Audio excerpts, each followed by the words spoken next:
भारत का प्रादेशिक जल क्षेत्र जो है 12 नॉटिकल मील है। हाँ। और 1 नॉटिकल मील में 1.852 किलोमीटर होता है।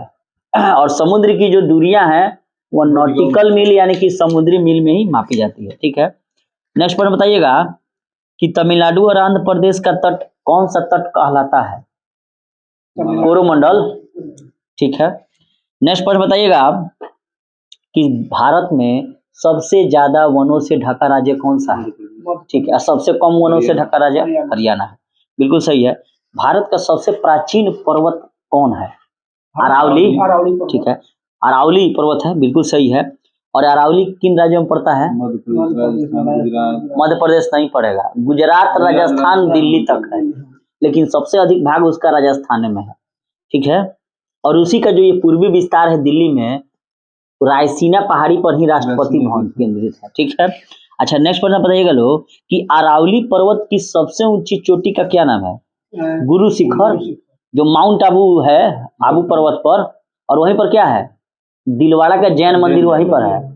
ठीक है, नेक्स्ट प्रश्न बताइएगा कि सबसे नवीन पर्वत कौन है? तो हिमालय है। तो हिमालय किस प्रकार के पर्वत का उदाहरण है? वलित पर्वत, फोल्ड माउंटेन। ठीक है, और हिमालय किस प्रकार के चट्टानों से मिलकर बना है? अवसादी यानी कि सेडिमेंटरी।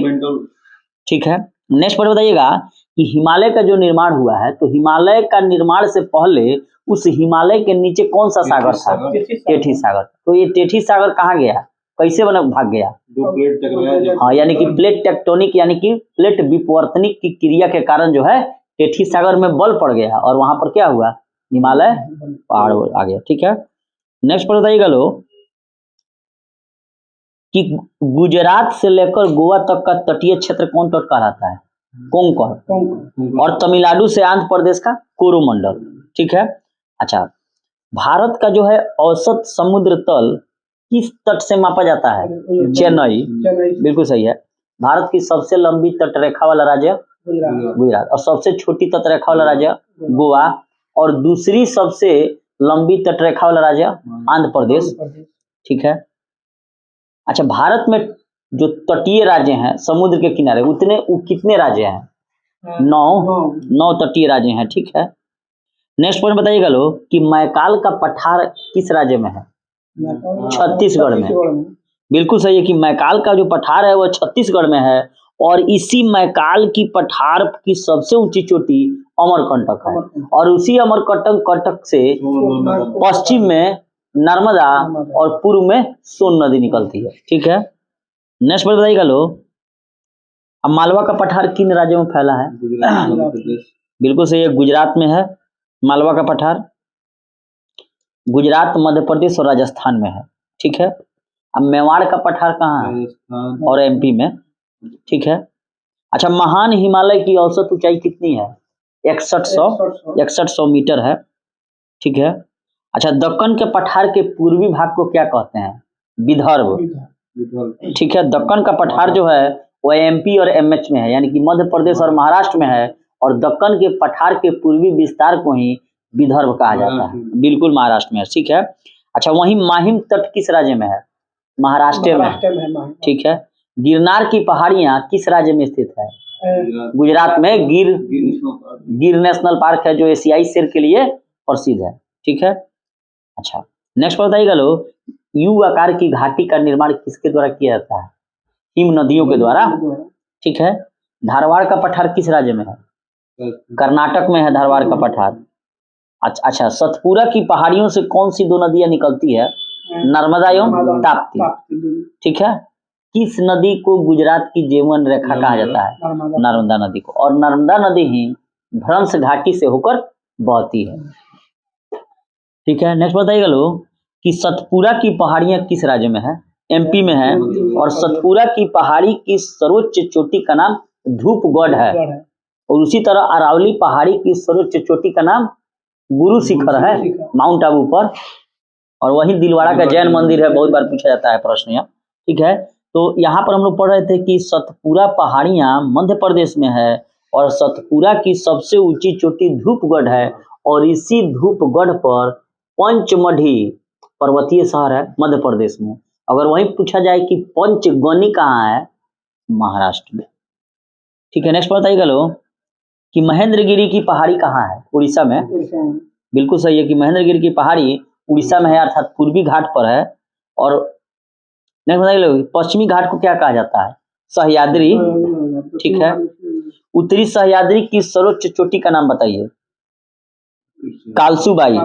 और वहीं अगर दक्षिणी सह्याद्री की सर्वोच्च चोटी पूछा जाए तो कुकेंद्रमुख। ठीक है, और उत्तरी सह्याद्री की दूसरी सबसे बड़ी चोटी कौन है? ऊंची चोटी महाबलेश्वर।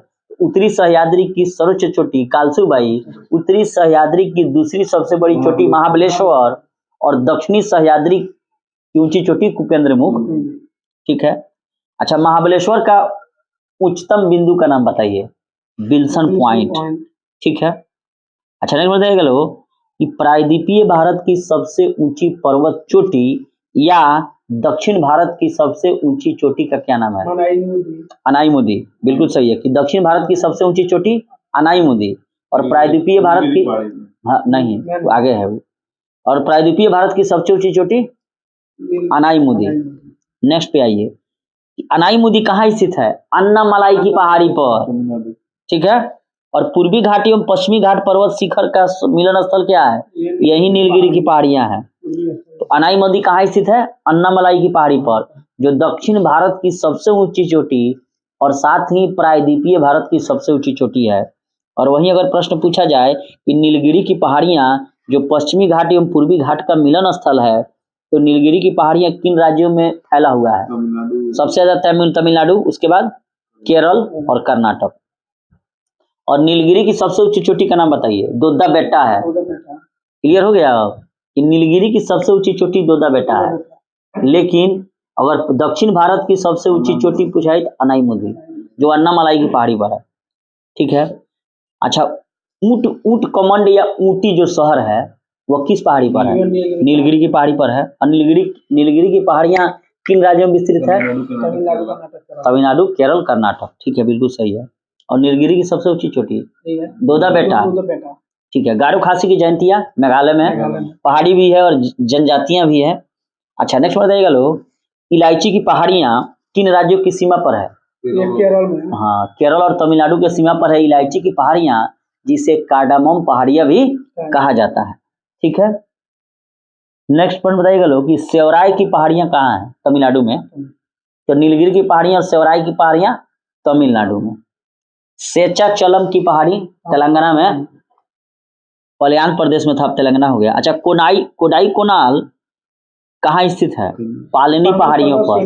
पालगट दर्रा, पालगैप नहीं है, वहीं पर है। अच्छा विश्व का सबसे ऊंचा पर्वत शिखर बताइए। Mount Everest. ठीक है, नेपाल में इसको सागरमाथा कहा जाता है और इसकी कुल हाइट 8850 मीटर है, कभी 48-50 बढ़ते बढ़ते रहता है। अच्छा भारत का सबसे ऊंचा चोटी बताइए। गाडविन राष्ट्रीय काकाकोरम श्रेणी में कहाँ है? लद्दाख में। और वहीं अगर पूछा जाए कि भारत की दूसरी सबसे बड़ी चोटी, तो कंचनजंगा जो सिक्किम में है। और वहीं नंदा देवी पूछा जाए उत्तराखंड में। ठीक है, नंदा देवी चोटी माने नंदा देवी जो सर्वोच्च शिखर है, तो ये किस चोटी का भाग है? कुमायूं है, कुमायूं मैन। अच्छा कुल्लू घाटी कहाँ स्थित है? कुधाऊपी। इसका ट्रिक है कुधाऊपी, यानी कि धौलाधर और पीर पंजाल के बीच में कुल्लू घाटी स्थित है। कुधाऊपी, धौलाधर और पीर पंजाल नहीं हो जा रहा है, कुधाऊपी। अच्छा शिमला कहाँ है? धौलाधर में, हिमाचल प्रदेश में। ठीक है, धौलाधर श्रेणी पर। अच्छा साइलेंट वैली कहाँ है? मौन घाटी, केरल में। और वहीं सिलिकॉन घाटी पूछा जाए तो बेंगलुरु में। साइंस सिटी पूछा जाए तो बेंगलुरु में। इलेक्ट्रॉनिक शहर पूछा जाए तो बेंगलुरु। ठीक है, अच्छा भारत का सबसे ऊंचा दर्रा बताइए। सबसे हाइट पर कौन पास है? इसको पास कहा जाता है, मैंने रास्ता। काराकोरम। ठीक है, काराकोरम है। और काराकोरम दर्रा किस राज्य में अभी स्थित है? लद्दाख में।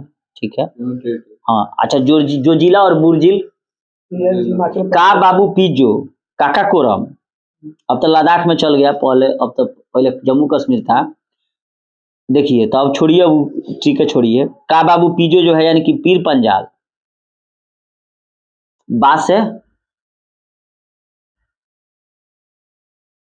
बुर्जिल हो गया, का बाबू, तो बुर्जिल, बनिहाल, पीर पंजाल और जजलेपा, ये सब कहाँ है?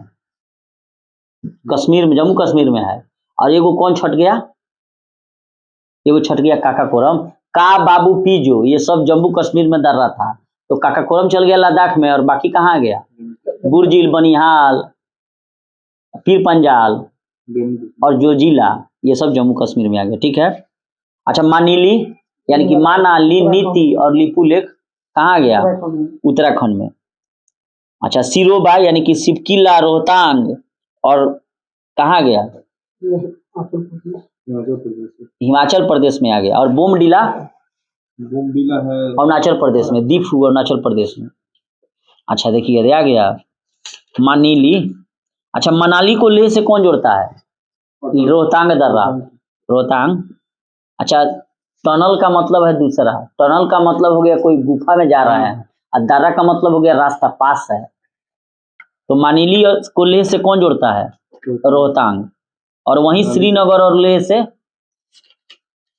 जोजिला। खैबर दर्रा कहाँ, किस देश में है अभी? पाकिस्तान में है। और उसी से होकर सब आक्रमण करता था सब प्राचीन काल में। अच्छा, श्रीनगर को जम्मू से कौन जोड़ता है? बनिहाल। अच्छा ठीक है। भारत के दो द्वीप समूहों के नाम बताइए।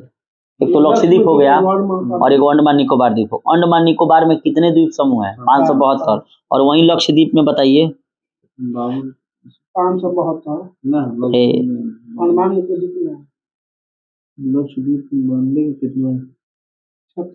लक्षद्वीप में कुल द्वीपों की संख्या 36 है, और वहीं अंडमान निकोबार द्वीप समूह में 572 है। ठीक है। अंडमान निकोबार द्वीप समूह की राजधानी बताइए। Port Blair. ठीक है। और पोर्ट ब्लेयर कहाँ स्थित है? दक्षिणी अंडमान में। ठीक है। अंडमान निकोबार को कितना डिग्री चैनल अलग करता है? 10 डिग्री। और 8 डिग्री 8 मामी मालदीव को मिनी काय से, और 9 लामी लक्षद्वीप को मिनी काय से। ठीक है। 8 मामी 9 लामी, और 10 डिग्री हो गया आपको अंडमान और निकोबार से। ठीक है। और वहीं अगर पूछेगा कोको, तो कोको द्वीप म्यांमार का और उत्तरी अंडमान को। अच्छा, 6 डिग्री चैनल कहाँ स्थित है? 6 डिग्री किसको अलग करता है? ग्रेट निकोबार को सुमात्रा से। ग्रैंड चैनल सुमात्रा द्वीप इंडोनेशिया को ग्रेट निकोबार से। सैम्पेन जनजाति कहाँ है? निकोबार में। सेंटिनली, जारवा, ये सब उधरे ना है सब। अच्छा, नेक्स्ट बताइएगा लोग, भारत का एकमात्र सक्रिय ज्वालामुखी बैरन द्वीप पर स्थित है, तो कहाँ यह बैरन द्वीप? कहाँ है? मध्य अंडमान में। मध्य अंडमान के पूर्व में। अंडमान निकोबार द्वीप समूह की सबसे ऊंची चोटी सैंडल पीक उत्तरी अंडमान में है।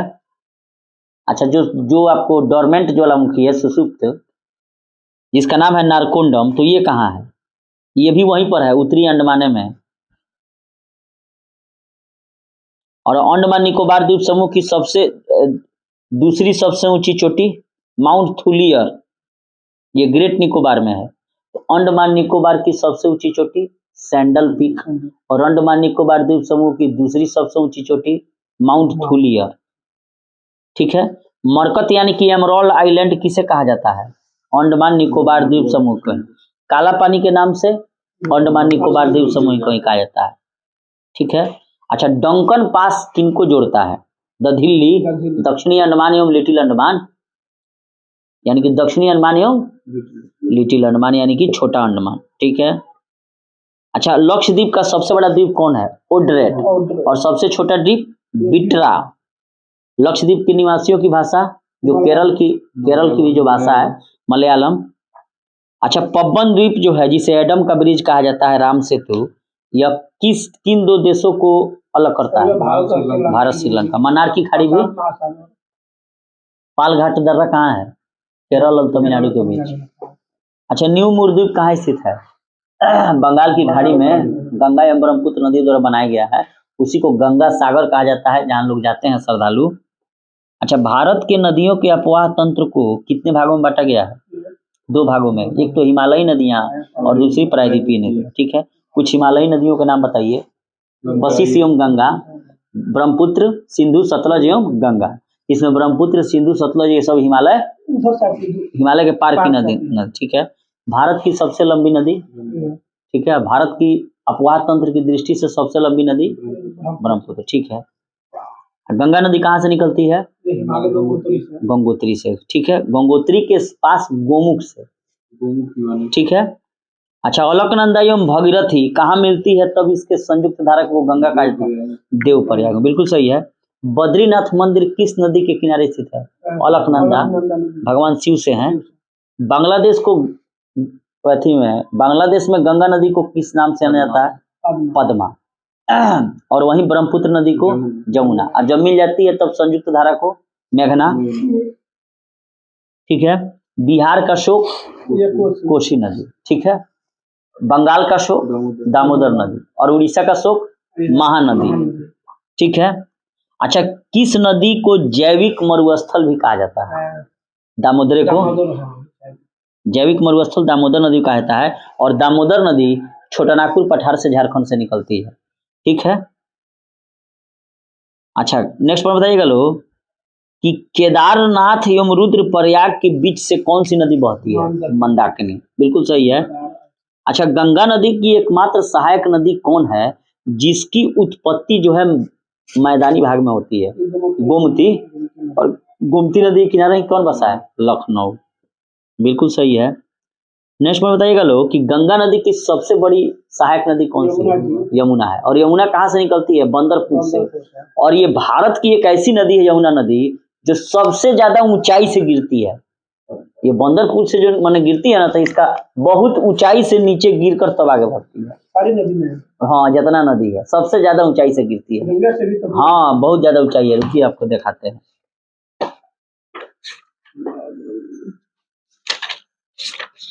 देखिए, जितनी भी नदियां हैं इसमें सबसे अधिक ऊंचाई से यहीं गिरती है। देखिए, यमुना नदी बंदरपुर के पश्चिमी ढाल पर स्थित यमुनोत्री हिमनद से और ऊंचाई समुद्र तल से 6316 मीटर। और प्रयाग इलाहाबाद में गंगा नदी में मिल जाती है। और यमुना नदी की सब लंबाई जो है 1375 किलोमीटर है। और इसकी सहायक नदियां हैं केन, बेतवा, चंबल, यानी कि केन नदी, बेतवा नदी, चंबल नदी यमुना नदी की सहायक है। और यह तीनों नदियां दक्षिण से यमुना में मिलती है, ठीक है। और सबसे अधिक अगर ऊंचाई से कोई नदी धरती पर गिरती है तो यही यमुना नदी है, 6316 मीटर। कम हुआ जी, 6316 मीटर। उतना ऊंचाई से जाना तरह के कूदा है नहीं।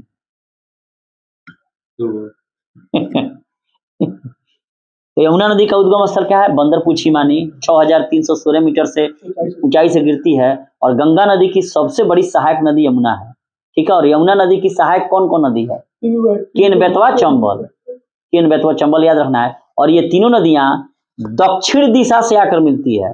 जैसे मान लीजिए यमुना इधर से आकर मिल जाती है गंगा नदी में इलाहाबाद प्रयाग में, तो ये नदियां इधर से नहीं मिलती है। केन, बेतवा, चंबल घूम के आके ऐसे मिलती है दक्षिण से, यानी कि दाहिने से। अब हो गया कि गंगा नदी की दूसरी सबसे बड़ी सहायक नदी कौन है? सोन। तो गंगा नदी की तीन जो नदियां हैं इंपॉर्टेंट है। यमुना सबसे बड़ी सहायक नदी, दूसरी सबसे बड़ी सहायक नदी सोन, और जो मैदानी भागों में गंगा नदी से मिलती है गोमती, ठीक है। नेक्स्ट प्रश्न बताइएगा लोग। ऐसे बहुत सारी नदियां मिलती है। कर्मनाशा नदी भी आकर मिलती है, कोई पूछ दिया ही। अच्छा, नेक्स्ट बताइएगा लोग कि सोन नदी का उद्गम स्थल कहाँ से है? अमरकंटक, उसके पूर्वी भाग से निकलती है। अच्छा, गंडक नदी को नेपाल में किस नाम से जाना जाता है? शालिग्राम या सप्त गंडकी, क्योंकि 7 धाराओं से मिलकर बनी है। और शालिग्राम पत्थर मिलता है जो भगवान विष्णु का रूप माना जाता है। अच्छा, डेल्टा के बजाय एस्चुअरी यानी कि ज्वार नद मुख बनाने वाली 2 नदियों का नाम बताइए। नर्मदा एवं ताप्ती, ठीक है। और जो नदियां डेल्टा नहीं बनाती है उसके मुहाने को यही एस्चुअरी या ज्वार नद मुख कहा जाता है, ठीक है।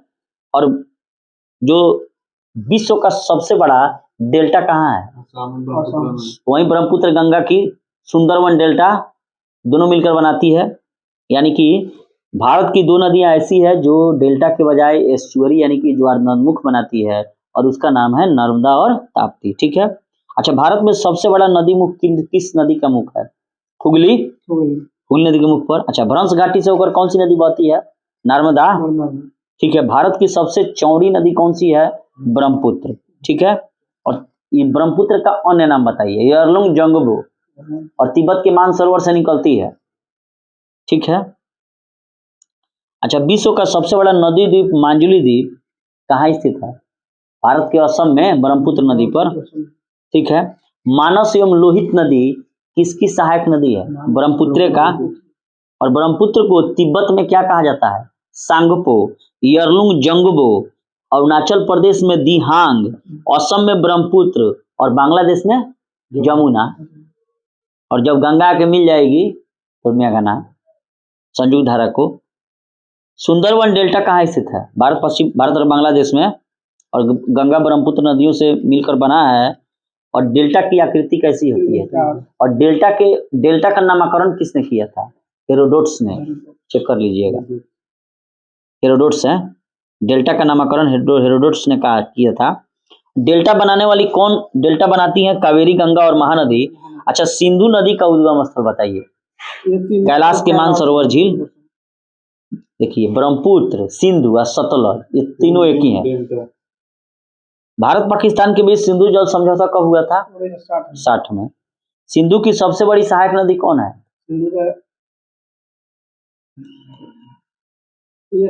चिनाव। ठीक है। और चिनाव को हिमाचल प्रदेश में क्या नाम, अन्य नाम है? चंद्रभागा। ठीक है। अच्छा, बगलिहार जल विद्युत परियोजना, दुलहस्ती जल विद्युत परियोजना और सलाल विद्युत परियोजना जो है किस नदी पर स्थित है? चाहे चिनाव नदी पर। चिनाव। अच्छा, झेलम नदी का उद्गम स्थल कहाँ है? शेषनाग झील। शेषनाग झील बिल्कुल सही है। अच्छा, नेक्स्ट बात बताइएगा लो, गोदावरी नदी कहाँ से निकलती है? वही नासिक के त्र्यंबकम गांव की पहाड़ी, महाराष्ट्र में। और प्रायद्वीपीय भारत की सबसे लंबी नदी कौन सी है? गोदावरी है। अच्छा, गोदावरी नदी जो है, इसको एक अन्य नाम भी है, वृद्ध गंगा या दक्षिण गंगा। लेकिन अगर वही पूछे कि दक्षिण की गंगा तो कावेरी होगा। और कावेरी की नदी की उत्पत्ति कहाँ है? ब्रह्मगिरी पहाड़ी, कर्नाटक का कोडागु जिला। ठीक है।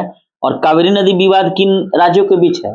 तमिलनाडु, कर्नाटक, केरल और पुडुचेरी। ठीक है। और कृष्णा नदी का उद्गम बताइए। महाबलेश्वर।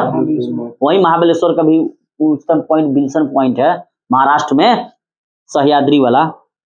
और कृष्णा जल विवाद आंध्र प्रदेश, कर्नाटक और महाराष्ट्र। अच्छा, एक साल्ट नदी के नाम से किसे जाना जाता है? Salt river.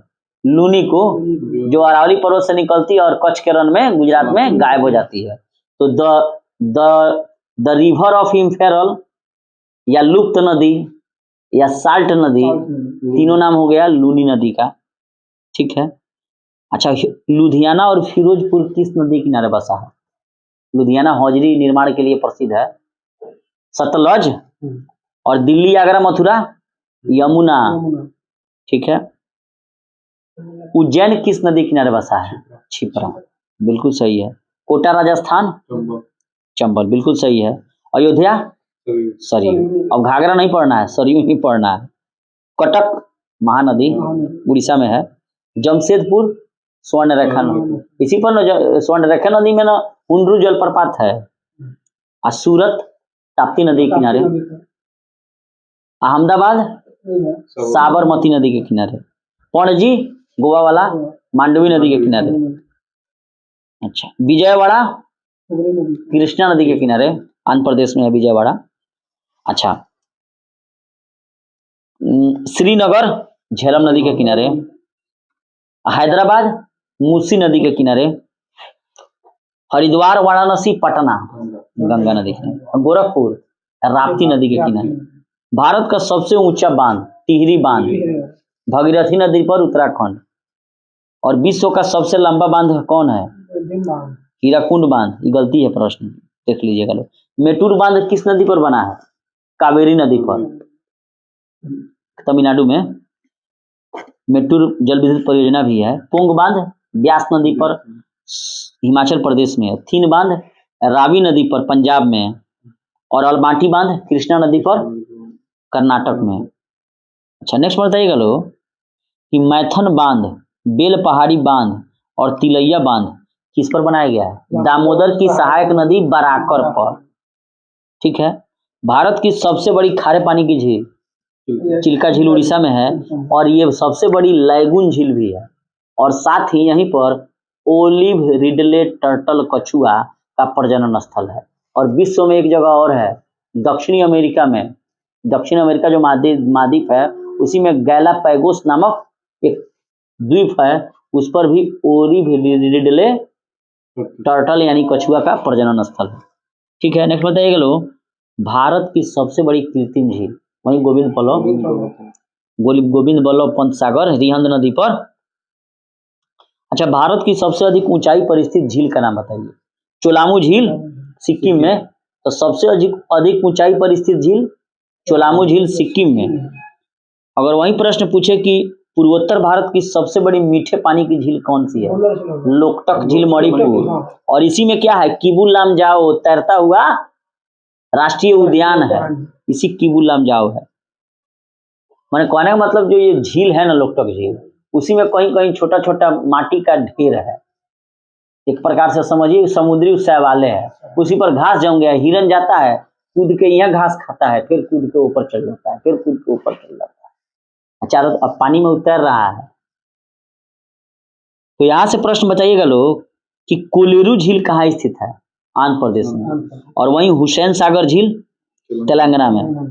वेम्बनाड एवं पेरियार झील केरल में, बिल्कुल सही है। अच्छा जयसमंद झील कहाँ है? जयसमंद राजस्थान में। लूणकसर, डिडवाना, फतेह सागर, सांभर ये सब राजस्थान में है। बैरीनाग जम्मू कश्मीर। और मानस बल झील कहाँ है? मानस बल झील जम्मू कश्मीर में है, और मानस असम में है जो राष्ट्रीय उद्यान है।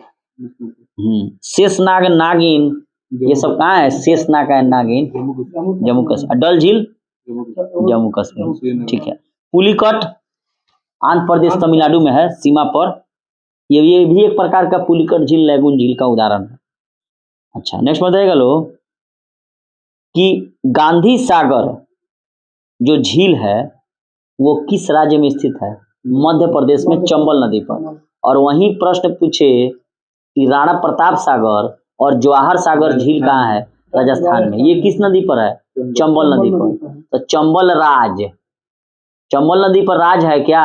राणा प्रताप सागर और जवाहर सागर। और गांधी सागर कहाँ है? एमपी में, मध्य प्रदेश। ठीक है। अच्छा विश्व का एकमात्र तैरता हुआ राष्ट्रीय उद्यान किबुल लामजाओ कहाँ स्थित है? लोकटक झील मणिपुर। ठीक है। नेक्स्ट बताइएगा लोग कि फुलहर झील कहाँ है? उत्तर प्रदेश के पीलीभीत में फुलहर झील। और लोनार झील महाराष्ट्र के बुल्ढाना जिले में। अच्छा रहस्यमयी झील का क्या नाम, मान किसको रहस्यमयी झील कहा जाता है? रूपकुंड झील को। और रूपकुंड झील जो है ये उत्तराखंड में स्थित है, और ये एक प्रकार का हिम झील है। कहने का मतलब अपना आकार जो है बदलता रहता है, बर्फ जैसे, कैसे अंटार्कटिका आकार बदलते रहता है गर्मी में या जाड़ा में। अच्छा भारत का सबसे ऊंचा जलप्रपात कौन सा है? कुंचीकुल कर्नाटक में 455 मीटर। और चौड़ाई के दृष्टि से भारत का सबसे बड़ा जलप्रपात जो गरसोपा महात्मा गांधी शरावती नदी पर कर्नाटक में। और धुआंधार जलप्रपात नर्मदा नदी पर जबलपुर में है। अच्छा होंगेन कॉल जलप्रपात कहाँ स्थित है? कावेरी नदी पर है तमिलनाडु में। और हुंड्रू जलप्रपात सुवर्ण रेखा नदी पर जमशेदपुर। अच्छा शिव समुद्रम जलप्रपात ये भी कर्नाटक में कावेरी नदी पर। तो होंगेन कॉल और शिव समुद्रम जलप्रपात ये दोनों कर्नाटक में कावेरी नदी पर। कोकोलत जलप्रपात कहाँ है? नवादा जिला बिहार में, बिल्कुल सही है। वहीं गोकक जलप्रपात घाटप्रभा नदी पर बेलगामी जिला कर्नाटक। और यही वो बेलगाम है जहाँ 1924 में क्या हुआ था, महात्मा गांधी एक बार अध्यक्षता उसका किए थे। अच्छा दामोदर घाटी परियोजना से किन का विस्तार किन राज्यों में है? झारखंड एवं पश्चिम बंगाल में। लेकिन लाभान्वित होने में झारखंड, पश्चिम बंगाल और उड़ीसा भी है। ठीक है। डीवीसी। अच्छा ये जो बहुदेशीय परियोजनाओं को आधुनिक भारत का मंदिर किसने कहा था? जो भारत के प्रथम प्रधानमंत्री पंडित जवाहरलाल नेहरू ने कहा था, और देश की सबसे बड़ी बहुउद्देशीय परियोजना कौन सी है?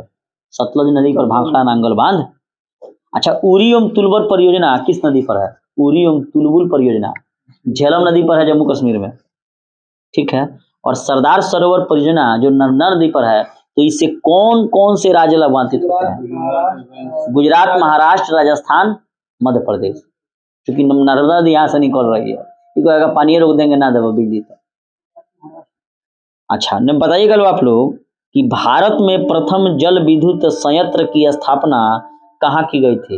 1897 में दार्जिलिंग में, पश्चिम बंगाल में। ठीक है। अच्छा, कुडन कुनल और कलपक्कम परमाणु विद्युत गृह कहाँ है? तमिलनाडु में है। रावत भाटा राजस्थान में है। नरोरा उत्तर प्रदेश में है। कैंगा कर्नाटक में है। और काकरापार गुजरात में है। भारत में प्रचुर मात्रा में उपलब्ध नाभिकीय ईंधन कौन है? कहाँ पाया जाता है? केरल के मोनाजाइट में थोरियम है। बिल्कुल सही है। अच्छा, भारत में प्रथम न्यूक्लियर ऊर्जा स्टेशन का निर्माण तारापुर में कब किया गया? महाराष्ट्र में 1969 में, अमेरिका के सहयोग से। ठीक है। अब बताइएगा लो, कालपोंग जल विद्युत परियोजना किस राज्य में है? अरुणाचल प्रदेश में। और वहीं चूखा जल विद्युत परियोजना भूटान में है। भारत ने बनाया है चूखा। अच्छा, थाल गुरु जल यानी कि D2O जो बनाता है भारी जल, ये किस राष्ट्र में है? महाराष्ट्र में। अच्छा, अमान गुरु तेलंगाना में है। भारत की जलवायु कैसी है? उष्णकटिबंधीय मानसूनी। और ये मानसूनी शब्द अरबी से लिया गया है। ठीक है। भारत में सबसे ज्यादा वर्षा किस मानसून से होती है? दप मानसून, दक्षिण पश्चिम मानसून। ठीक है। और भारत में के पश्चिमी समुद्री तट पर वर्षा किससे होती है? ये इसी दप मानसून से होती है, दक्षिणी पश्चिम मानसून से। और भारत में सबसे ज्यादा वर्षा भी दक्षिणी पश्चिम मानसून से होती है। और सबसे पहले यह कहाँ पहुंचता है? जून के प्रथम सप्ताह में केरल में। ठीक है। और जाड़े के दिनों में किस राज्य में वर्षा होती है? तमिलनाडु में। और ये लौटते हुए मानसून से होती है। मैंगो सावर उधर होता है, केरल में। मैंगो सावर ना हम निकाल देते हैं, रुकिए लो ना एक सेकंड में। मैंगो सावर मिल जाएगा।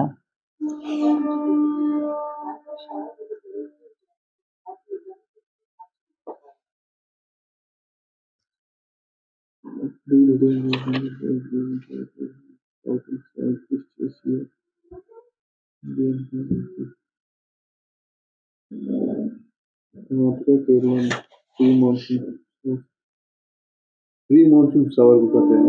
मानसून के बाद जो होता है ना,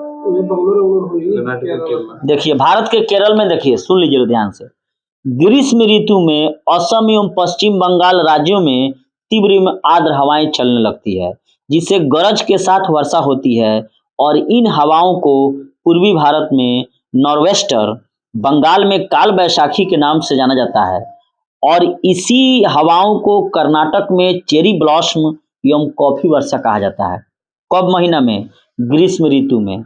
ग्रीष्म ऋतु में असम एवं पश्चिम बंगाल के राज्यों में तीव्र हवाएं चलने लगती हैं, जिससे गरज के साथ वर्षा होती है। और इन हवाओं को पूर्वी भारत में नॉर्वेस्टर, बंगाल में काल बैसाखी के नाम से जाना जाता है। और कर्नाटक में चेरी ब्लॉसम एवं कॉफी वर्षा कहा जाता है, क्योंकि कॉफी के लिए ये काफी लाभदायक होता है। आम के फसल के लिए लाभदायक होने के कारण इसे दक्षिण भारत केरल में मैंगो सावर कहा जाता है, अर्थात आम्र वर्षा। ठीक है। और उत्तर पश्चिम भारत के शुष्क भागों में ग्रीष्म ऋतु में चलने वाली गर्म एवं शुष्क हवाओं को लू कहा जाता है। ठीक है। तो क्लियर हो गया यहाँ से। और कह रहा है जाड़े के दिनों में जनवरी फरवरी महीने में तमिलनाडु के तटों पर यानी कि कोरमंडल के तटों पर लौटती हुई मानसून अर्थात उत्तरी पूर्वी मानसून के कारण वर्षा होती है। और उत्तर भारत के मैदानी भागों में शीत ऋतु में वर्षा जेट प्रभाव के कारण, जिसे पश्चिमी विक्षोभ कहा जाता है, इस कारण होता है। और राजस्थान में इस वर्षा को मावट कहा जाता है। क्लियर हो गया कि शीत ऋतु में राजस्थान में जो वर्षा होगा किसके कारण होगा? पश्चिम विक्षोभ या जेट स्ट्रीम, और इसको राजस्थान में मावट कहा जाता है। तो जब भी ये प्रश्न पूछे कि पश्चिम विक्षोभ या जेट स्ट्रीम का कारण क्या है? तो शीत ऋतु में वर्षा, और ये कहाँ होता है? उत्तर भारत के मैदानों में। और इसका जानते हैं जेट स्ट्रीम कहाँ चलता है? अधिकतर कश्मीर साइड में जेट स्ट्रीम चलेगा, राजस्थान में, जिसको मावट कहते हैं। तो जाड़े के दिनों में वर्षा कहाँ होगी? जनवरी फरवरी महीने में तमिलनाडु में होगी। किसके कारण होगी? लौटती हुई मानसून, जिसे उत्तरी पूर्वी मानसून कहते हैं, छोटा वाला, दक्षिण पश्चिम नहीं। और ग्रीष्म ऋतु में असम एवं पश्चिम बंगाल में तीव्र हवाएं चलने लगेगी, जिससे गरज के साथ वर्षा होगी। और इस गरज के साथ वर्षा को पूर्वी भारत का जो है एरिया है, जैसे कि तो 7 बहने हैं, अरुणाचल प्रदेश, ये सब इस समय, हाँ, इसको नार्वेस्टर कहा जाएगा। और बंगाल में काल बैसाखी, कर्नाटक में चेरी ब्लॉसम या कॉफी वर्षा, और वहीं भारत के केरल में जो क्या कहा जाएगा? मैंगो सावर। जो उधर वर्षा होगा तो केरल में तो आम के फसल के लिए लाभदायक हो जाएगा, तो मैंगो सावर कहलाएगा। कर्नाटक में वर्षा होगा तो इसे कॉफी हो जाएगा। हमने करने आई तो लू बन जाई। तो यहाँ से क्लियर हो गया कि जाड़े के दिनों में तमिलनाडु के तट यानी कि कोरमंडल के तट पर लौटती हुई मानसून यानी कि उत्तरी पूर्वी मानसून के कारण वर्षा होगी। ठीक है। अब यहाँ से प्रश्न आता है कि भारत में मानसून का आगमन सबसे पहले कहाँ होता है? केरल में। ठीक है, जून के प्रथम सप्ताह में। और विश्व में सर्वाधिक वर्षा वाला स्थान क्या है? मानसीराम मेघालय 1141 मीटर। और भारत में सबसे कम वर्षा लेह में। सुनामी कब आया था? 2004 में भारत में। अच्छा, भारत में की राष्ट्रीय औसत वर्षा बताइए? 110 सेंटीमीटर। ठीक है। भारत में मौसम विभाग की स्थापना कहाँ हुई थी? दिल्ली में। ठीक है। मिट्टी का अध्ययन पेडोलॉजी, और मौसम का अध्ययन मीटेरियोलॉजी। सर्वाधिक उपजाऊ और सर्वाधिक मात्रा में पाई जाने वाली मिट्टी कौन सी है भारत में? जलोढ़ मिट्टी, जिसे कभी कभी दोमट या एलुवियल सोइल भी कहा जाता है। और इसमें जो है कार्बनिक पदार्थों की मात्रा ज्यादा रहती है। ठीक है। और वहीं जलोढ़, जो दोमट वाली जो होती है मिट्टी, जलोढ़ मिट्टी, उसमें किसका मात्रा ज्यादा रहेगा? पोटास या चूना का। ठीक है। लेकिन पोटास ज्यादा होगा, चूना कम होगा। जल भरण सबसे कम क्षमता वाली मिट्टी कौन है? बलुई सैंड, बलुई दोमट मिट्टी। अच्छा, सर्वाधिक पानी सोखने वाली मिट्टी? दोमट। पुरानी जलोढ़ मिट्टी को क्या कहा जाता है? पुरानी के बांगर कहा जाता है। और नवीन जलोढ़ मिट्टी को खादर। काली मिट्टी का निर्माण किस चट्टानों से होता है? बेसाल्ट। और इसको रेगुर मिट्टी भी कहते हैं, काली कपासी मिट्टी कहते हैं, क्योंकि इसमें कपास की खेती काफी अच्छी होती है। ठीक है। काली मिट्टी का विस्तार बताइए? महाराष्ट्र, मध्य प्रदेश, कर्नाटक, आंध्र प्रदेश, गुजरात तक। लाल मिट्टी का रंग प्रायः किस कारण होता है? बहुत ही इंपॉर्टेंट प्रश्न है। लौ ऑक्साइड के कारण। बहुत बार पूछा जाता है यह कि लाल मिट्टी का रंग जो है लाल क्यों होता है? तो प्रायः लौ ऑक्साइड के कारण। ठीक है। चाय की खेती के लिए उत्तम कौन मिट्टी होती है? लैटराइट। लैटराइट मिट्टी में किसकी अधिकता होती है? आयरन एवं सिलिका। कि सर्वाधिक क्षारीय मिट्टी वाला राज्य कौन सा राज्य है? उत्तर प्रदेश। ठीक है। और उत्तर प्रदेश में ही नलकूप ज्यादा है, और भारत में नलकूपों से सबसे ज्यादा सिंचाई होती है। ठीक है। और सर्वाधिक लवणीय मिट्टी, नमकीन, गुजरात में, तब ना पैदा करता है वो नमक। अच्छा, भारतीय नमक अनुसंधान केंद्र कहाँ है? गुजरात के भावनगर में। ठीक है। अच्छा, मृदा अपरदन को रोकना हो, मिट्टी कटाव को, वृक्ष लगाना चाहिए, वन रोपण। ठीक है। अच्छा, देश में सिंचाई का मुख्य साधन क्या है? नलकूप। और नलकूपों की सर्वाधिक संख्या राज्य उत्तर प्रदेश। फरक्का सिंचाई परियोजना किस राज्य में है? पश्चिम बंगाल में। और इसी पर विवाद है भारत और बांग्लादेश के बीच। विश्व की सबसे बड़ी नहर परियोजना? इंदिरा गांधी नहर परियोजना, हरिके बैराज। अच्छा, देश की सबसे लंबी नहर परियोजना? इंदिरा गांधी नहर परियोजना राजस्थान पर है। अच्छा, राजस्थान नहर किन नदियों से जल प्राप्त करता है? सतलज, ब्यास और रावी। इंदिरा गांधी नहर का उद्गम स्थल बताइए? पंजाब में सतलज एवं ब्यास नदी के संगम पर हरिके बैराज से। National institute of solar energy, Gurugram Haryana. और विश्व का भी सोलर संस्थान अलायंस हरियाणा है, गुरुग्राम का। भारतीय कृषि की इतिहास पुस्तक किसने लिखा? यानी कि history of Indian agriculture, MS Randhawa. यानी कि हिस्ट्री ऑफ इंडियन एग्रीकल्चर यानी कि भारतीय कृषि की इतिहास पुस्तक को किसने लिखा? MS रंधावा। देश में प्रथम कृषि विश्वविद्यालय उत्तराखंड में 1960 में पंतनगर, उस समय तो यूपीए में था, गोविंद बल्लभ पंत के नाम पर। भारतीय अनुसंधान केंद्र, वन अनुसंधान केंद्र कहाँ है? देहरादून। ठीक है। अच्छा, भारतीय कृषि अनुसंधान परिषद कहाँ है? नई दिल्ली में। 1929 में इसकी स्थापना हुई थी। रबी फसल की बुआई कब होती है? अक्टूबर नवंबर में। काटली कब जाती है? मार्च अप्रैल में। और वहीं खरीफ फसल की बुआई जून जुलाई में। अच्छा, कुछ खरीफ फसलों के नाम बताइए। गेहूँ, चावल, जौ, मटर, सरसों, मसूर। गेहूं होगा, खरीफ का पूछे हैं। धान, गन्ना, मकई। मकई होता है उसमें। हाँ ठीक है, और बोलिए। धान हो गया, गन्ना हो गया, तिलहन हो गया, ज्वार हो गया, बाजरा हो गया। इंपॉर्टेंट है इसमें रहर नहीं पकड़ाता है। ठीक है। नगदी फसल का नाम बताइए। गन्ना, कपास, जूट, तंबाकू। ठीक है। भारत में हरित क्रांति के जनक MS स्वामीनाथन। ठीक है। और भारत में हरित क्रांति की शुरुआत कब हुई थी? 67-68 में। और विश्व में हरित क्रांति के जनक कौन है? Norman E Borlaug. इसीलिए कृषि के क्षेत्र में बोरलॉग पुरस्कार दिया जाता है। और नॉर्मन ई बोरलॉग अमेरिका के रहने वाले थे। ठीक है। हरित क्रांति में प्रयुक्त मुख्य फसल कौन सी थी? गेहूं थी, मैक्सिकन गेहूं। ठीक है। हरियाली योजना का संबंध किससे है? वाटर प्रबंधन से, वाटर मैनेजमेंट से, जल प्रबंधन। अच्छा, भारत का सबसे पुराना तेल भंडार डिगबोई, असम। सर्वप्रथम वही खोजा गया। ठीक है। देश का पहला लौह इस्पात कारखाना कुल्टी, पश्चिम बंगाल। अच्छा, Tata iron and steel company की स्थापना 1907 में जमशेदपुर। बोकारो स्टील सिटी की स्थापना कब हुई थी? 64 में रूस के सहयोग से। और एक और रूस बनाया है, भिलाई 1955 छत्तीसगढ़। और दुर्गापुर ब्रिटेन। और राउरकेला उड़ीसा। कौन बनाया? जर्मनी। दुबरी राज, दू से दुर्गापुर तो ब्रिटेन, और रा से राउरकेला तो जर्मनी, और बाकी भिलाई और बोकारो रसिया। ठीक है। वहीं सेल की स्थापना 1973। अब भद्रावती लौह इस्पात कारखाना कहाँ है? कर्नाटक में है, VSSL। अच्छा, सूती वस्त्र की पहली मिल बहुत पूछा जाता है। कलकत्ता के फोर्ट ग्लास्टर में 1818 में। अच्छा, सूती वस्त्रों की राजधानी किसको कहा जाता है? बम्बई को। बिल्कुल सही है। उत्तर भारत का मैनचेस्टर कानपुर। दक्षिण भारत का मैनचेस्टर कोयम्बटूर। भारत का बोस्टन अहमदाबाद। सोने का रेशा गोल्डन फाइबर जूट।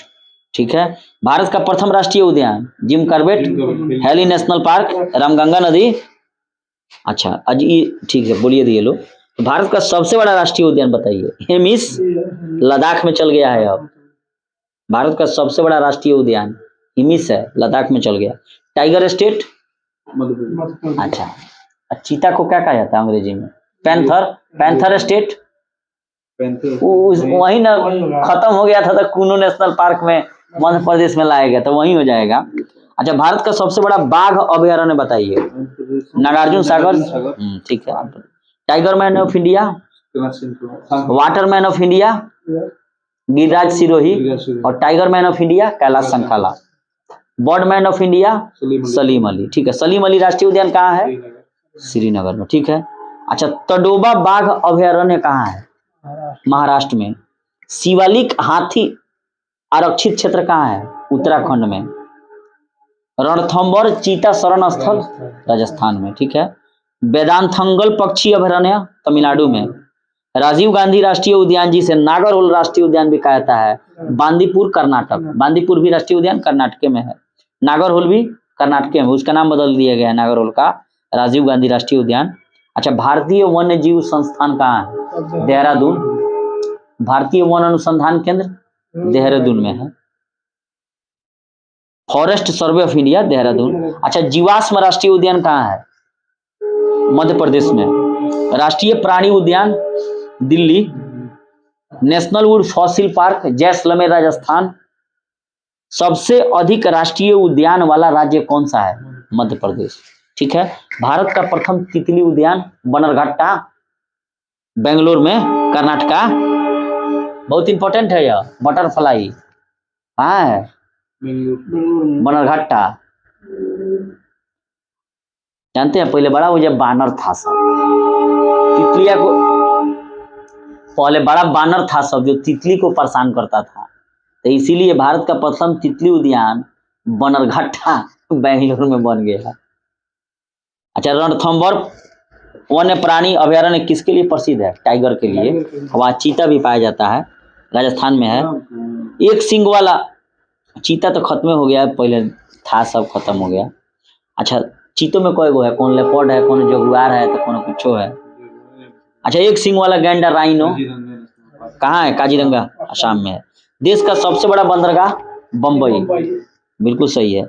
और भारत का सबसे बड़ा आर्टिफिशियल यानी कि कृत्रिम बंदरगाह या आधुनिक बंदरगाह कौन है? नवाहा शोवा जवाहरलाल नेहरू बंदरगाह बम्बई है। ठीक है, नेक्स्ट प्रश्न है, बताइएगा लोग कि भारत का सबसे गहरा बंदरगाह कौन है? भारत का सबसे गहरा बंदरगाह विशाखापट्टनम है। और सर्वश्रेष्ठ प्राकृतिक बंदरगाह भी विशाखापट्टनम है, जो आंध्र प्रदेश में डॉल्फिन नोज के पीछे सुरक्षित है। फिर से पूछ रहा हूँ, भारत का सबसे गहरा बंदरगाह विशाखापट्टनम। और देश का सबसे सर्वश्रेष्ठ प्राकृतिक बंदरगाह, देश का प्राकृतिक बंदरगाह कौन है? बम्बई है। देश का प्राकृतिक, हाँ देश के प्राकृतिक मुंबई। नेचुरल पोर्ट सबसे पहले वही ना है, प्रथम पात्र की पहला। हाँ, इस सर्वश्रेष्ठ जब लगाएगा ना, सर्वश्रेष्ठ माने कहने का मतलब है कि सबसे बढ़िया नेचुरल कौन है, इसलिए नेचुरल हो गया है ना विशाखापट्टनम, क्योंकि डॉल्फिन एगो नोज है, माने कहने का मतलब एगो पहाड़ का एगो पार्ट है। तो कहने का मतलब है कि इधर से आता है पनिया ना, तो इसमें भरले रह जाता है, तो इसको आने में जहाज को भी कोई दिक्कत नहीं होता है, खींच के भी नहीं ले जाता है। घरवा में हम लोग बैठे हैं तो हउए तो नहीं ना लग रहा है। अच्छा, भारत का सबसे प्राचीन बंदरगाह बताइए। चेन्नई वाला जो दिया था गोलकुंडा का सुल्तान 500 पैगोडा पर स्वतंत्रता पूर्वक व्यापार कर सकते हैं अंग्रेजों को। अच्छा, कांडला बंदरगाह किस प्रकार के बंदरगाह का उदाहरण है? ज्वारीय बंदरगाह गुजरात में है। और दाहेज रसायन बंदरगाह कहाँ है? वो भी गुजरात में है। ठीक है, भारत की सबसे बड़ी जनजाति कौन है? भील। और दूसरी गोंड। ठीक है। अच्छा, और भील का संबंध किस प्रजाति से है? Proto Australoid. टोडा जनजाति का मूल निवास स्थान? नीलगिरी की पहाड़ियां तमिलनाडु में। बहुत इंपॉर्टेंट प्रश्न है, बार बार पूछा जाता है कि टोडा जनजाति नीलगिरी की पहाड़ियां तमिलनाडु में। ठीक है, अब बहु विवाह प्रथा भी टोडे में चलता है। अच्छा, नेक्स्ट बताइएगा, दिवाली को शोक पर्व के रूप में कौन सी जनजाति मनाती है? उत्तराखंड के थारू। संथाल कहाँ के निवासी हैं? बिहार, झारखंड, पश्चिम बंगाल, उड़ीसा। संथाल विद्रोह कब हुआ था? 1855 में। किसके नेता कौन थे? सिद्धू कान्हू चांद भैरव। और दो बहन कौन थी? फूलो झानो। और दामिनी को वही है, राजमहल की पहाड़ियों से लेकर छोटा नागपुर के बीच में। अच्छा, नेक्स्ट बताइएगा लो, संथालों में विवाह प्रथा को क्या कहा जाता है? बुपला। अच्छा,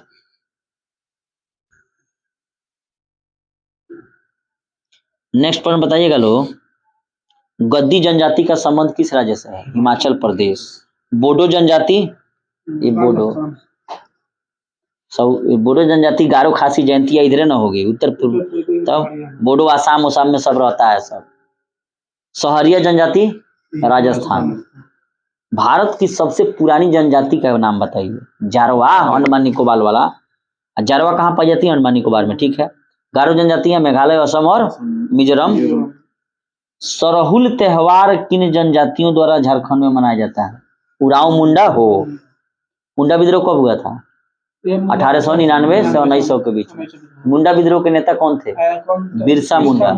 और बिरसा मुंडा के जन्मदिन को भारत सरकार ने किस रूप में मनाने का निर्णय लिया? भगवान बिरसा मुंडा दिवस 15 नवंबर को मनाया जाएगा हर साल। ठीक है, भगवान बिरसा मुंडा दिवस के रूप में मनाया। ठीक है, नेक्स्ट बताइएगा लो कि लेप्चा जनजाति कहाँ पाई जाती है? लेप्चा सिक्किम में। ऋतु प्रवास किन में है? किन जनजाति में? भूटिया उत्तराखंड। मोपला जनजाति कहाँ पाई जाती है? मालाबार केरल। मोपला विद्रोह भी हुआ था 1921 में। नेक्स्ट बताइएगा लोग, गुज्जर जनजाति जम्मू कश्मीर हिमाचल प्रदेश। बायोटेक पार्क कहाँ है? लखनऊ में। चंदन का वृक्ष झुकेगा नहीं, का नाम है फिल्म का? पुष्पा। चंदन का वृक्ष कर्नाटक। अच्छा, फूलों की घाटी चमोली कहाँ स्थित है? चमोली आपको उत्तराखंड में, बिल्कुल सही है। नेक्स्ट बताइएगा लो, मकराना संगमरमर की खाने कहाँ है? राजस्थान। राजस्थान में। अच्छा, क्वार्ट्ज, क्वार्ट्ज किससे बनता है? सिलिकॉन ऑक्साइड से, बहुत अच्छा आता है क्वार्ट्ज। भारी जल भारत में कहाँ तैयार होता है? ट्रॉम्बे, महाराष्ट्र में। अच्छा, सर क्रीक रेखा कहाँ है?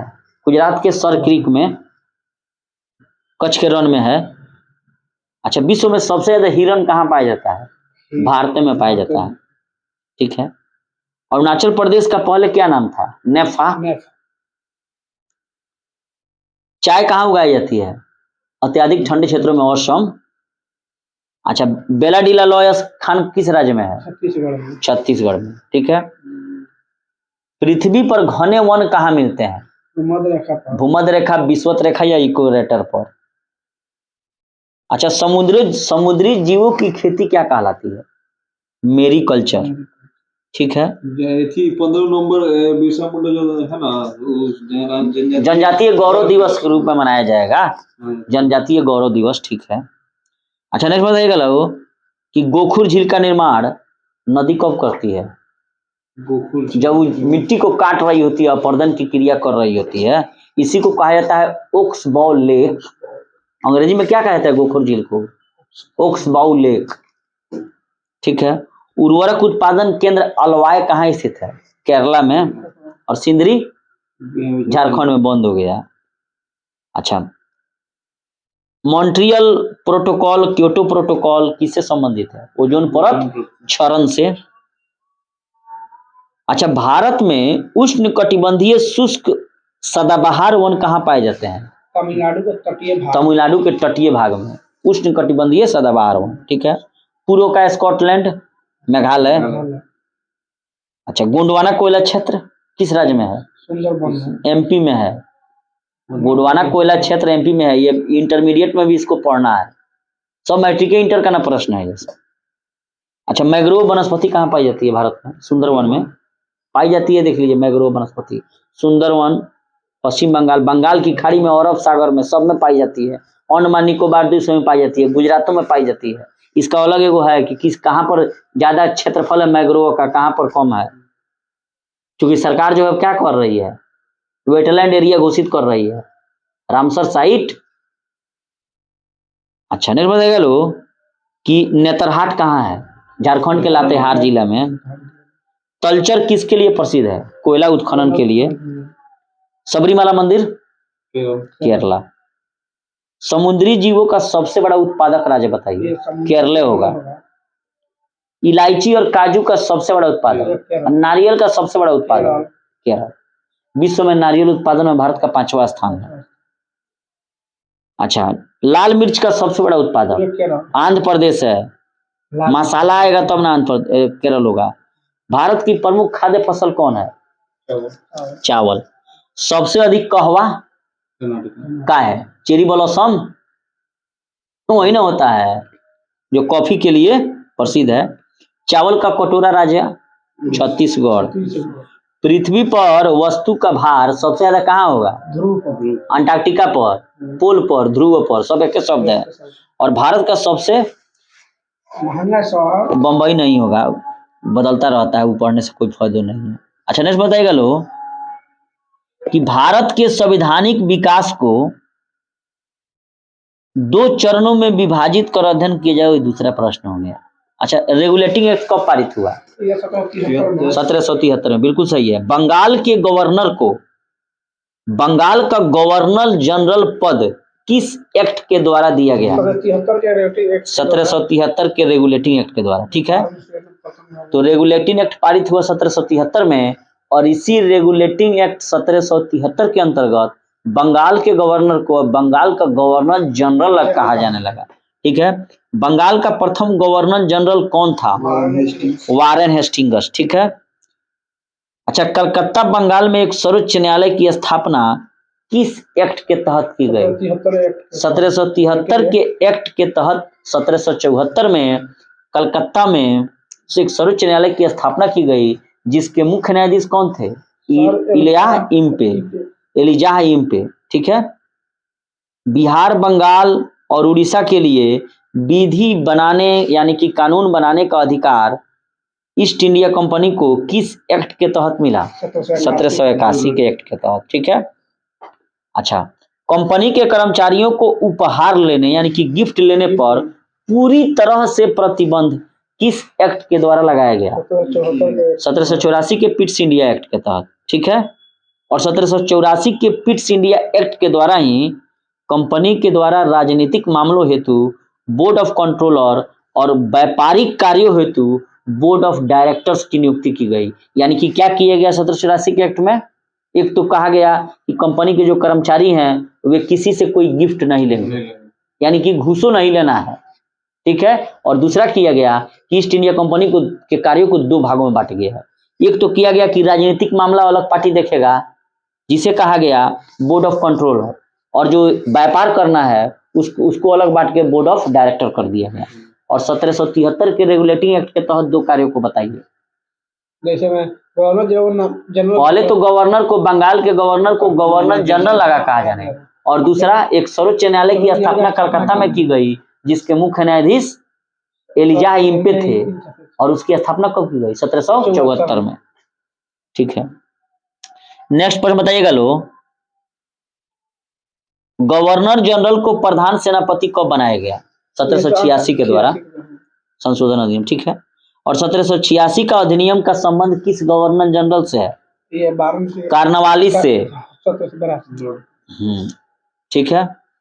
और बंगाल के गवर्नर जनरल को बंबई मद्रास का भी पर्यवेक्षक नियुक्त कर दिया गया। पहले 3 गवर्नर जनरल थे, बंबई का अलग, मद्रास का अलग, बंगाल का अलग। तो इसी 1793 के एक्ट के तहत बंगाल में अस्थायी बंदोबस्त किया गया लॉर्ड कॉर्नवालिस के द्वारा। और साथ ही कहा गया कि बंगाल का जो गवर्नर जनरल है, जो 1773 एक्ट से बना था, वो अभी इन दोनों का मालिक रहेगा। बिल्कुल सही है। ईस्ट इंडिया कंपनी का भारत में व्यापारिक अधिकार कब समाप्त कर दिया गया? 1813 के एक्ट के द्वारा। ठीक है। अच्छा, ईसाई मिशनरियों को भारत में कार्य करने की अनुमति किस एक्ट के द्वारा दी गई? 13 के एक्ट के द्वारा ही। बंगाल के गवर्नर जनरल को संपूर्ण भारत का गवर्नर जनरल किस एक्ट के द्वारा बना दिया गया? 33 के चार्टर एक्ट को। भारत का प्रथम गवर्नर जनरल कौन बना? बेटिक। ठीक है। भारतीय प्रशासन का केंद्रीयकरण गवर्नर जनरल के परिषद को कानून बनाने का अधिकार किस एक्ट के द्वारा दिया गया? 33। ठीक है। भारत में 1834 में प्रथम विधि आयोग का गठन किस एक्ट के द्वारा किया गया? 1833 में। लॉर्ड मैकाले अध्यक्ष था और विलियम बेटिक उस समय बना था, इसी ने सती प्रथा अंत किया। और प्रथम विधि आयोग का अध्यक्ष लॉर्ड मैकाले को बनाया गया, जो इंग्लैंड का वकील था। भारत में दास प्रथा की समाप्ति कब की गई? 1843 में लॉर्ड एलन बरो के द्वारा। भारत में पहली बार योग्यता के आधार पर नियुक्ति का प्रावधान किया गया किस एक्ट के द्वारा? तो 1833 के एक्ट के द्वारा बहुत सारे काम किए गए। भारत में विधि आयोग की नियुक्ति की गई लॉर्ड मैकाले की अध्यक्षता में 1833 में, और साथ ही पहली बार योग्यता के आधार पर चयन करने का अधिकार दिया गया। और उसके अलावा भारत का प्रथम गवर्नर जनरल भी बना लॉर्ड विलियम बेटिक, और बंगाल के गवर्नर जनरल को संपूर्ण भारत का गवर्नर जनरल बना दिया गया। ठीक है। भारत में पहली बार प्रतियोगिता परीक्षा के आधार पर महत्वपूर्ण पदों को भरने का भी निर्णय 1833 के चार्टर एक्ट के द्वारा ही किया गया। अच्छा, नेक्स्ट बताइएगा लो कि भारत में सिविल सेवकों की भर्ती एवं चयन हेतु खुली प्रतियोगिता का शुभारंभ किस एक्ट के द्वारा किया गया? 1853। भारत में खुली प्रतियोगिता शुरू करने का श्रेय किसको है? लॉर्ड डलहौजी को। देखिए, कुछ काम भी किया है तो कुछ गड़बड़ी से। रेल डाक तार यही लाया, लेकिन क्या किया, इसका डॉक्ट्रिन ऑफ जेवलेप्स है, बहुत सारे राज्यों को मिलाया, उसके ही सब यही सब कारण है जो 1857 का क्रांति के पीछे बहुत बड़ा हाथ है रेल डाक तार का। लोगों के बीच संचार का आवागमन बढ़ जाएगा, लोग होशियार नहीं होगा। अच्छा, नेक्स्ट बताइएगा लो, भारत में केंद्रीय विधान परिषद की स्थापना किस एक्ट के द्वारा की गई? 1853 के एक्ट के द्वारा। ठीक है। अच्छा, भारत में भारत का शासन कंपनी के हाथों से लेकर ब्रिटिश का क्राउन को सौंप दिया गया किस एक्ट के द्वारा? 1858 के एक्ट के द्वारा। ठीक है। भारत का प्रथम वायसराय और अंतिम गवर्नर जनरल कौन बना? Lord Canning. यही ना पहले 1897 क्रांति के बाद क्या किया गया, 1858 में एक्ट बनाया गया जिसमें ईस्ट इंडिया कंपनी को खत्म किया गया कि आपको भारत का अधिकार नहीं रहा, अब हम डायरेक्ट राजा वहां का चलाएगा, रानी चलाएगी। और इसी में क्या किया गया, लॉर्ड कैनिंग को भारत का गवर्नर जनरल से वायसराय बना दिया गया, यानी कि वो राजा का बात मानेगा ब्रिटेन का। और उसके अलावा किया गया कि बोर्ड ऑफ कंट्रोल और बोर्ड ऑफ डायरेक्टर को समाप्त कर दिया गया और भारत के लिए ब्रिटिश माने यानी कि लंदन के संसद में राज्य सचिव बनाया गया, यानी कि अंग्रेजों हम लोग को राज्य बुझता था, सब इतना बड़ा भारत देश को एक राज्य बुझा और वहां एक राज्य सचिव बना दिया जो वहां से कंट्रोल करेगा किसको, यहाँ के वायसराय को। रहना है यहाँ पर, नियम बनेगा वहां पर। अच्छा, वायसराय को पहली बार अध्यादेश जारी करने की शक्ति किस एक्ट के द्वारा बनाई गई, 1861। और कानून बनाने की प्रक्रिया में भारतीयों को शामिल करने का अधिकार इसी एक्ट के द्वारा दिया गया, 1861। बहुत पूछा जाता है कि पहली बार जो है कानून बनाने की प्रक्रिया में भारतीय प्रतिनिधियों को शामिल करने का अधिकार किस एक्ट के द्वारा दिया गया, 1861, भारत परिषद अधिनियम। लेकिन अगर यह प्रश्न पूछा जाए कि भारतीय विधान परिषद को बजट पर बहस करने का अधिकार किस में प्राप्त हुआ, 1892 के एक्ट के तहत। ठीक है। मार्ले मिंटो सुधार किस एक्ट के तहत आया, 1909 में। ठीक है। मार्ले मिंटो सुधार का उद्देश्य क्या था, पृथक निर्वाचन मुसलमानों के लिए। मार्ले कौन था, मार्ले राज्य सचिव था और मिंटो कौन था, ये गवर्नर जनरल था। और कहा उसी समय मिंटो, मार्ले कहा मिंटो से कि आप जो है नागिन का दांत बो रहे हैं, माने सांप का दांत बो रहे हैं। माने कहने का मतलब है सांप का अगर दांत टूट गया है उसको लगा रहे हैं तो किसी न किसी को कटवे ना करेगा। तो ये पृथक जो निर्वाचन व्यवस्था जो मार्ले लेकर आया भारत राज्य सचिव, तो मिंटो कहा कि आप जो है सांप का दांत बो रहे हैं, माने दांत लगा रहे हैं तो क्या करेगा, दिन काट लेगा। काटा तो नतीजा भारत पाकिस्तान बट गया 47 में। सांप्रदायिक निर्वाचन के जनक के रूप में किस वायसराय को जाना जाता है, यही मिंटो द्वितीय। ठीक है। और 1909 में इंग्लैंड में भारत का राज्य सचिव कौन था, मॉर्ले था। अच्छा, मॉन्टेग्यू चेम्सफोर्ड सुधार के नाम से किस शासन अधिनियम जाना जाता है, 1919 को। इसमें मॉन्टेग्यू क्या होगा, राज्य सचिव होगा और लॉर्ड चेम्सफोर्ड भारत का वायसराय होगा। वायसराय गवर्नर जनरल तो 58 में खत्म हो गया। अच्छा, केंद्र में द्विसदनात्मक विधायिका की स्थापना किस एक्ट के द्वारा की गई, 1919। अच्छा, प्रांतों में द्वैध शासन की स्थापना 1919। ठीक है। प्रांतों में द्वैध शासन के जनक कौन थे, लियोनस कार्टियस। बहुत इंपॉर्टेंट प्रश्न है, इसको खूब याद रखिएगा लोग कि प्रांतों में द्वैध शासक का जनक कौन था या द्वैध शासक का जन्मदाता कौन था, तो लियोनस कार्टियस। ठीक है।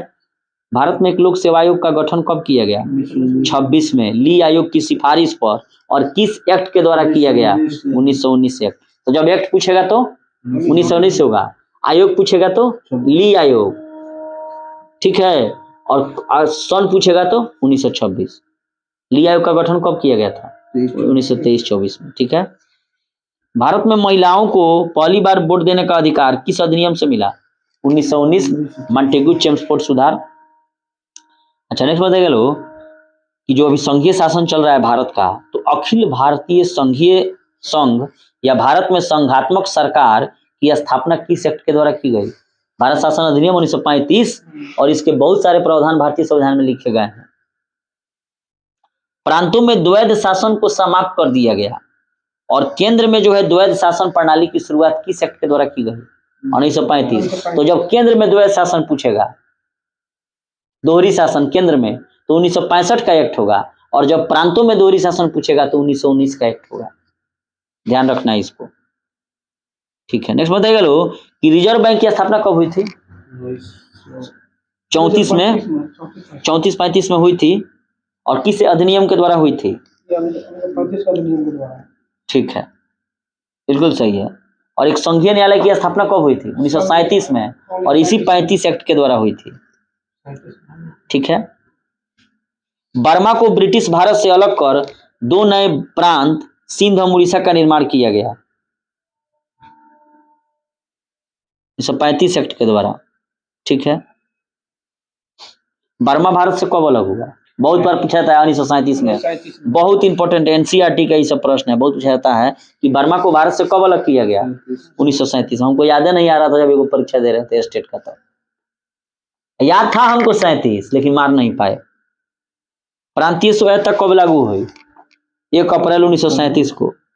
35 में 1 अप्रैल 1937 लागू हुई। अच्छा, भारतीय स्वतंत्रता अधिनियम कब पारित हुआ? बहुत बार पूछा जाता है, 18 जुलाई 1947 को, ठीक है।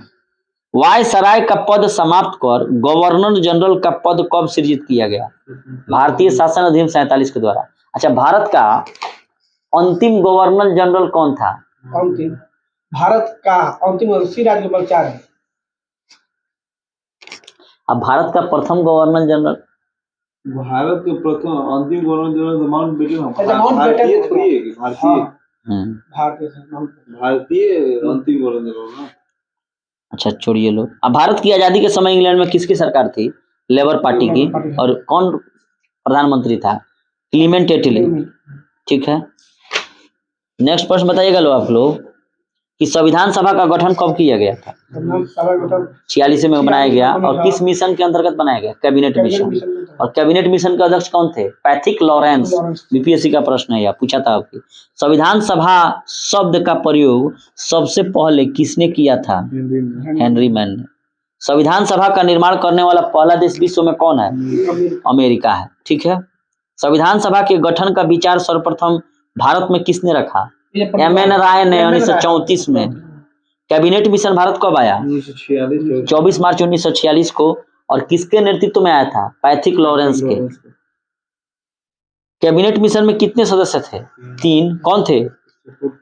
क्रिप्स, पैथिक लॉरेंस और एबी अलेक्जेंडर। एबी अलेक्जेंडर नौसेना मंत्री था। कैबिनेट मिशन भारत आने का मुख्य उद्देश्य क्या था? कि संविधान सभा का निर्माण करेंगे और अंतरिम सरकार का गठन करेंगे, ठीक है। कैबिनेट मिशन के तहत संविधान सभा में कुल कितने सीटें निश्चित की गई थी? और 389 में 292 क्या थी? ब्रिटिश प्रांतों से, 4 कमिश्नरी से और 93 देसी रियासतों से। 4 कमिश्नरी क्षेत्र कौन थे? अजमेर, मारवाड़, बलूचिस्तान, कुर्ग एवं दिल्ली। संविधान सभा में महिलाओं की संख्या कितनी थी? 15। संविधान सभा में सीटें कितनी लाख जनसंख्या पर निर्धारित की गई थी? 10 लाख पर एगो। संविधान सभा के सदस्यों का चुनाव हुआ था कैसे? प्रांतीय विधानसभा के सदस्यों द्वारा अप्रत्यक्ष रूप में। संविधान सभा में एससी एवं एसटी के सदस्यों की संख्या कितनी थी? एससी के 26 और एसटी के 33। एससी का मतलब क्या है? शेड्यूल कास्ट, यानी कि अनुसूचित जाति, 26 हो गया। और अनुसूचित जनजाति यानी कि शेड्यूल ट्राइब 33 हो गया। और महिलाओं की संख्या 15। जुलाई 1946 में संविधान सभा चुनाव में कांग्रेस एवं मुस्लिम लीग को कितने सीटें प्राप्त हुई थी? कांग्रेस को 208 हो गया, मुस्लिम लीग को 73, ठीक है। संविधान सभा में किस रियासत के प्रतिनिधियों ने भाग नहीं लिया था? हैदराबाद। तब ना पुलिस कार्रवाई किए। खान सर बताए थे कि मैंने इसके पास जब गया लो ना, फौज गया कि हैदराबाद को कि भाई मिल जाओ, ये भेजे वल्लभ भाई पटेल। तो खान सर बता रहे थे कि मैंने जब भेजे फौज तो क्या कर दिया, यूएन में रिपोर्ट कर दिया अंग्रेज सन के यहाँ कि देखिए आप बोले थे कि आप लोग स्वतंत्र हैं, मन करे तो भारत में मिलिए चाहे स्वतंत्र रहिए, आइए हमारे यहाँ फौज भेज दिए। तो वहां से टेलीग्राम आ गया वल्लभ भाई पटेल के पास कि क्या कर रहे हैं। तो कहा कि ये फौज के वर्दी उतरवा के उसको पुलिस का वर्दी पहना दिए और घुसवा के खूब पिटवाए कि मिल जाओ सब। तो पूछा कि तो कौन गया था? तो पुलिस गया था हमारे यहाँ। भाई तो तुम्हारा ही ना पुलिस है, फौज नहीं गया था, पुलिस गया। लोग यहाँ का विद्रोह करे। जानते हैं गुजरात कैसे मिला? जूनागढ़ कैसे मिला? जूनागढ़ का राजा कौन था? मुस्लिम। और वहाँ का अधिकतर जनसंख्या क्या थी? हिंदू। तो वहां सब हिंदू विद्रोह किए तो भाग के कहाँ चल गया? पाकिस्तान। इसलिए पाकिस्तान कहता है वो हमारा है, इसलिए कि तुम्हारा राजा मेरे यहाँ चला आया। जम्मू कश्मीर को कैसे मिलाया गया? विलय पत्र के आधार पर। देश में विभाजन के बाद संविधान सभा में कितने सदस्य रह गए थे? 299। स्वतंत्रता पश्चात देश में कितनी रियासतें थी? 552 अब मिलाने के लिए कौन मिलाए, कौन इसको बोलो भाई?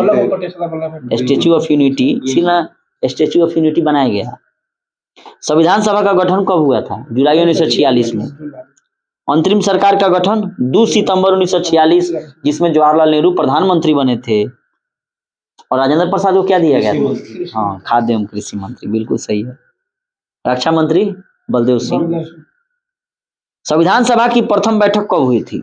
9 दिसंबर 1946 46 को, ठीक है। और इसमें सदस्य संख्या 207 थे, जिसमें मुस्लिम लीग के सदस्यों ने भाग नहीं लिया। और ठीक 2 दिन बाद 11 दिसंबर 1946 को संविधान सभा का अस्थायी अध्यक्ष किसे बनाया गया? राजेंद्र प्रसाद को अस्थायी बनाया गया था। और सुनिए लो, देखिए लो, 9 दिसंबर 1946 को दिल्ली में हुआ था बैठक, जिसमें सबसे बुजुर्ग व्यक्ति थे सच्चिदानंद सिन्हा, उनको बना दिया गया।